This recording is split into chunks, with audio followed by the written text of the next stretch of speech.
Causative verb প্রযোজক ক্রিয়া।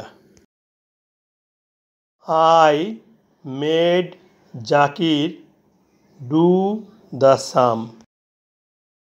আমি জাকিরকে দিয়ে অঙ্কটি করিয়েছিলাম। এ বাক্যে করিয়েছিলাম ক্রিয়াপদ। কে করিয়েছিল? আমি, আই, সাবজেক্ট। কাকে দিয়ে করিয়েছিল? জাকিরকে দিয়ে, অবজেক্ট। ডু ভার্বের পূর্বে ইনফিনিটিভ টু উহ্য আছে। প্রশ্ন করি, কি করিয়েছিলাম?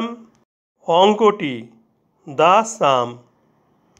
ডু ভার্বের অবজেক্ট।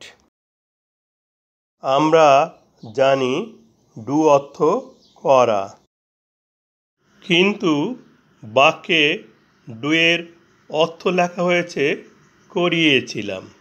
অঙ্কটি জাকিরকে দিয়ে করিয়েছিলাম। সাবজেক্ট আই নিজে করে নাই।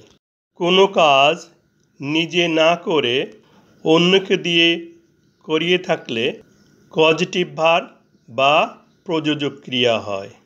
তাহলে এখানে ডু কজেটিভ ভার্ব বা প্রযোজক ক্রিয়া। ডু কিভাবে প্রযোজক ক্রিয়া বা কজেটিভ ভার্ব হলো ব্যাখ্যা করি। Verb, causative verb. ডু অর্থ করা।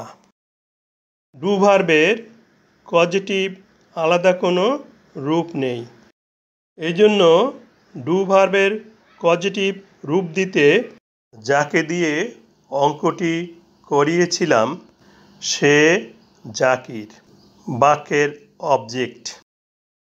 ডু ভার্বকে কজেটিভ রূপ দিতে অবজেক্ট জাকিরের পূর্বে মেড বসাতে হবে পাস্ট টেন্স অর্থে।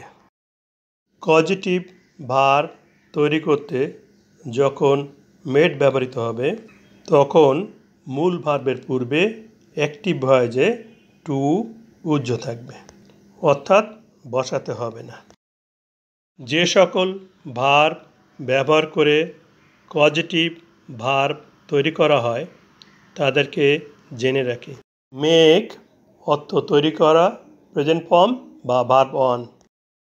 মেড ফার্স্ট ফর্ম বা verb two. Made past participle বা ভার্ব থ্রি। কোজ অর্থ ঘটানো, প্রেজেন্ট ফর্ম বা verb one. Caused past form বা verb two. Caused past participle বা ভার্ব থ্রি। হ্যাভ অর্থ আছে, প্রেজেন্ট ফর্ম বা verb one. Had past form বা verb two. Had past participle বা ভার্ব থ্রি। গেট অর্থ পাওয়া, প্রেজেন্ট ফর্ম বা verb one. Goat past form বা verb two. Got past participle বা ভার্ব থ্রি।